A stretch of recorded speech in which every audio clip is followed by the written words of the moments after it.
पिछले कुछ महीनों से सैटर्न पाइसेस में डायरेक्ट चल रहा था।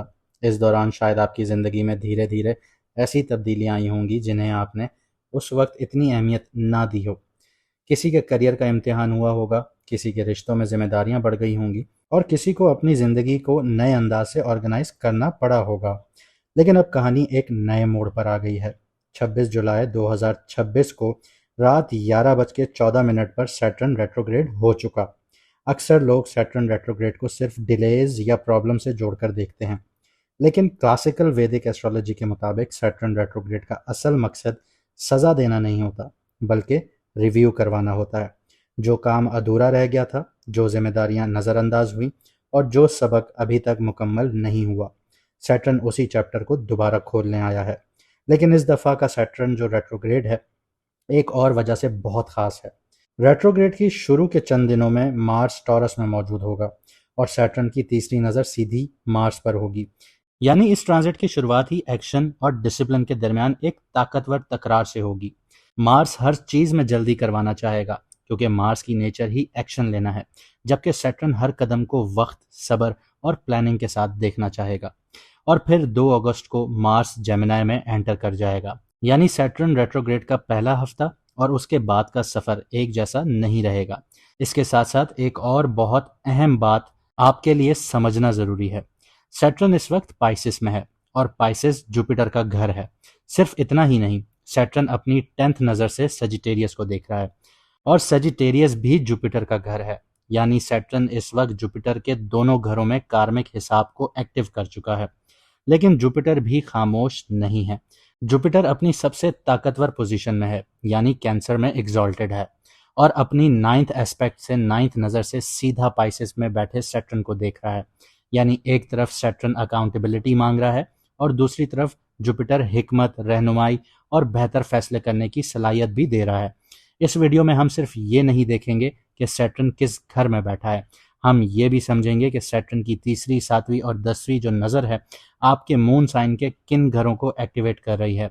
जुपिटर इस पूरे प्रोसेस को किस तरह सपोर्ट कर रहा है और अगले चंद महीनों में आपकी ज़िंदगी में कौन से कार्मिक चैप्टर्स दोबारा खुलने वाले हैं। लेकिन उससे पहले अगर आपको अपना मून साइन नहीं पता तो कमेंट सेक्शन में अपनी ओरिजिनल डेट ऑफ बर्थ लिखिए, आपको आपका मून साइन बता दिया जाएगा।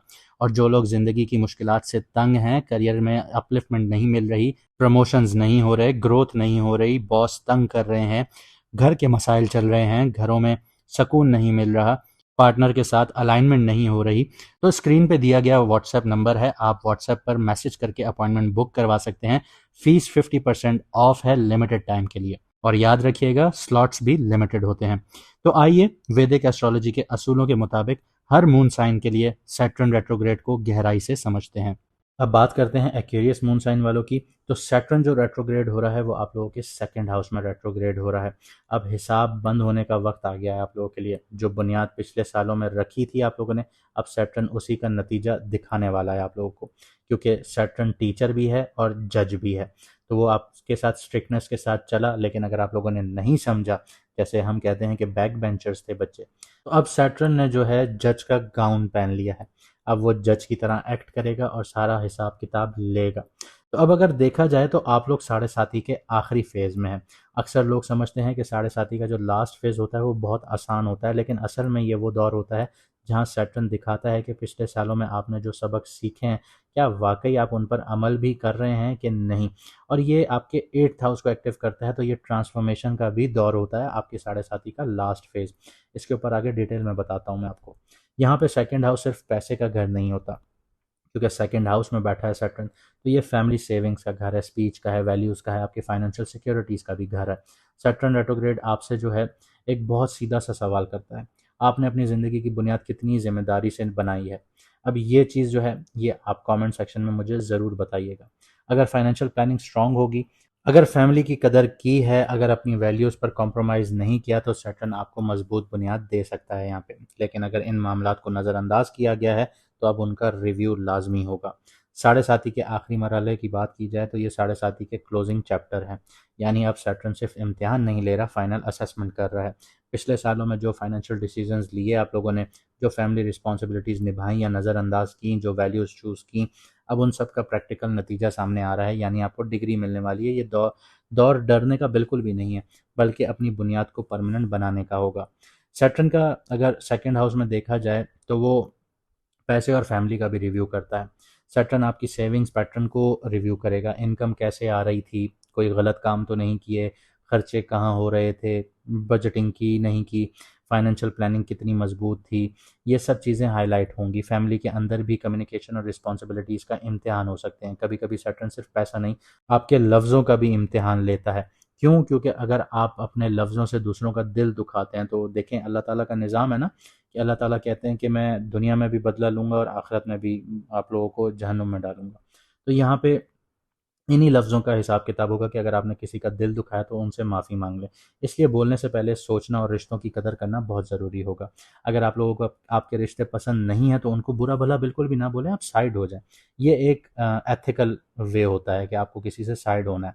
तो यहाँ पे आपको कुरान पाक में अल्लाह ताला ने बताया है कि अगर आपके माँ-बाप आपको सही रास्ते पर नहीं लेके आते, आपको गलत रास्ता दिखाते हैं, तो आप उनसे दूर हो जाओ, लेकिन उनको एक लफ्ज़ ना कहो। तो यही चीज़ आपको फ़ॉलो करनी होती है। सैटर्न की अब तीसरी नज़र की बात करते हैं तो वो आपके फोर्थ हाउस पर पड़ती है। फोर्थ हाउस किस चीज़ का घर है? फोर्थ हाउस आपका घर है, आपकी माँ है, आपका प्रॉपर्टी है, इमोशनल पीस है, डोमेस्टिक स्टेबिलिटी है। घर के मामला दोबारा ऑर्गेनाइज करने की बहुत ज़्यादा ज़रूरत पड़ सकती है इस टाइम पीरियड में। प्रॉपर्टी हो गया, रीलोकेशंस हो गई, या रेनोवेशंस के प्लान्स रिव्यू हो सकते हैं, प्रॉपर्टी सेल परचेज हो सकती है यहाँ पे।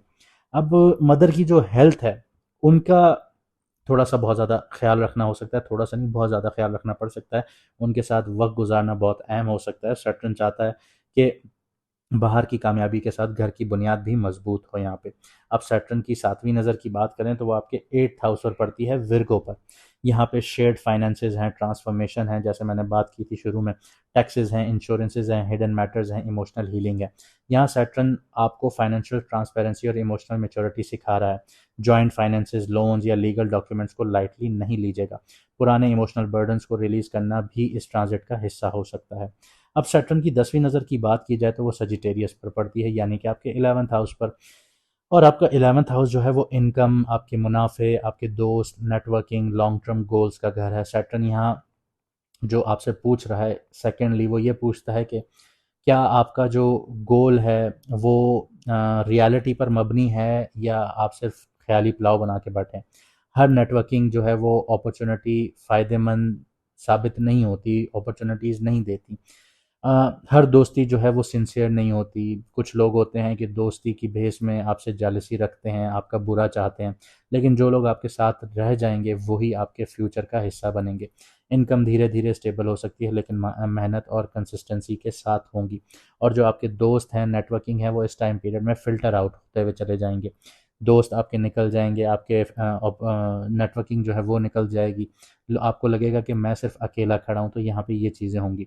अब जुपिटर की जो प्रोटेक्टिव इन्फ्लुएंस आ जाती है वो कैसे यहाँ पे रोल प्ले करती है, उस पर थोड़ी सी डिस्कशन कर लेते हैं। क्योंकि जुपिटर जो है वो एग्जॉल्टेड बैठा है, और जुपिटर यहाँ पे बहुत बड़ा अहम किरदार अदा करता है। उसकी वजह यह है कि सैटर्न जो है वो जुपिटर के घरों को देखता है, और जुपिटर जो है वो सैटर्न को देखता है। तो यहाँ पे जो आप लोगों के लिए कैंसर का घर है वो 6th हाउस है, क्योंकि एक्वेरियस से 6th हाउस देखा जाए तो वो कैंसर है। वहाँ पे जुपिटर बैठा हुआ है, एग्जॉल्टेड पोजीशन में बैठा हुआ है, और ये एक थोड़ा सा डिफ़िकल्ट पोजीशन में जुपिटर बैठा है। हालांकि मोस्ट पावरफुल बैठा है, लेकिन थोड़ा सा मुश्किल बैठा है। अब यहाँ पे क्या आ जाता है 6th हाउस में, और यहाँ पे हम सिर्फ ये नहीं कहेंगे कि जुपिटर सिर्फ बेनिफिट जो चीज़ें हैं वो देगा, नहीं, यहाँ पे आपको नेगेटिव चीज़ें भी देगा, वो मैं आपको बताता हूँ। और आप लोग ये चीज़ें महसूस भी कर रहे होंगे जब से जुपिटर आपके 6th हाउस में आया है। तो यहाँ पे 6th हाउस जो है वो आपके वर्कलोड का है, डेली रिस्पॉन्सिबिलिटीज़ का है, कॉम्पिटिशन का है, सर्विसेज का है, हेल्थ हेल्थ का है।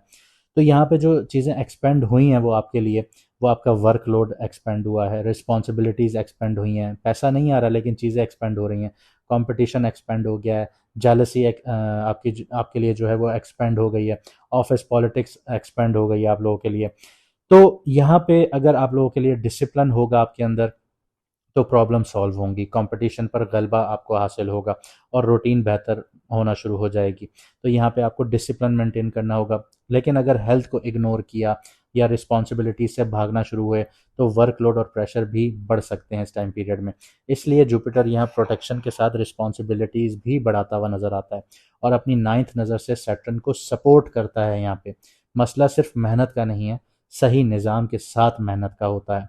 अब करियर की बात की जाए तो करियर में कंसिस्टेंसी जो है वो बहुत अहम है। टीम मैनेजमेंट, लीडरशिप और डेली परफॉर्मेंस पर फोकस रखिएगा।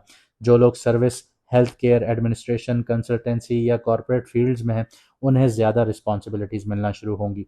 फाइनेंसिस की बात करूँ तो ये पूरे ट्रांजिट का सेंट्रल थीम होगा क्योंकि सेकंड हाउस में सैटर्न बैठा है। सेविंग्स को मजबूत बनाइए, बजटिंग को इग्नोर बिल्कुल भी मत कीजिए। फैमिली के जो फाइनेंशियल मैटर्स हैं उनमें ट्रांसपेरेंसीज रखिए। Long term wealth planning short term luxury से ज़्यादा फायदेमंद होगी, इस चीज़ को अपने दिमाग में बिठाइए। रिलेशनशिप्स की बात करूँ तो फैमिली के साथ कम्युनिकेशन में नरमी रखें। जॉइंट फाइनेंसेस और शेयर रिस्पॉन्सिबिलिटीज़ को क्लियर रखें। दोस्ती और नेटवर्किंग में क्वालिटी को क्वांटिटी पर तरजीह देना शुरू कीजिए। हेल्थ की बात करूं तो रूटीन, डाइजेशन, स्ट्रेस मैनेजमेंट और रेगुलर हेल्थ चेकअप्स को प्रायोरिटी देना शुरू कीजिए। वर्कलोड और बर्नआउट से बचना आप लोगों के लिए इंतहाई ज़रूरी है क्योंकि आपका 6th हाउस एक्टिव है। यहाँ पे एक चीज़ का ख्याल रखिएगा कि आप लोगों को लिवर से रिलेटेड इश्यूज आ सकते हैं, कोलेस्ट्रॉल से रिलेटेड इश्यूज आ सकते हैं और आपको मोटापा आ सकता है। तो यहाँ पे बहुत एहतियात कीजिएगा अपनी डाइट पर। अब कुछ एक्शन प्लान्स मैं आपको बता देता हूँ जिनसे आप लोगों के लिए आगे जो ये रेट्रोग्रेड का टाइम पीरियड है 26 जुलाई से 11 दिसंबर तक आप लोगों के लिए एहतियात भरा हो और इसमें आप लोगों के लिए आसानियाँ पैदा होना शुरू हो जाएं। तो फाइनेंशियल प्लानिंग और सेविंग्स को प्रायोरिटी देना हर हाल में शुरू कीजिए। फैमिली के साथ जैसे मैंने आपको बताया कि अपनी कम्युनिकेशन जो है वो बेहतर बनाइए। जहाँ पे आपके रिश्ते ख़राब हैं उनको बेहतर कीजिए।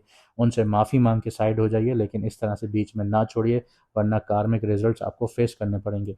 हेल्थ और डेली रूटीन को डिसिप्लिन में लाना शुरू कीजिए। लॉन्ग टर्म गोल्स को प्रैक्टिकल बुनियाद पर रिव्यू करना शुरू कीजिए। हर बड़े फाइनेंशियल फैसले से पहले प्लानिंग ज़रूर करें, ये सबसे इम्पॉर्टेंट है आप लोगों के लिए।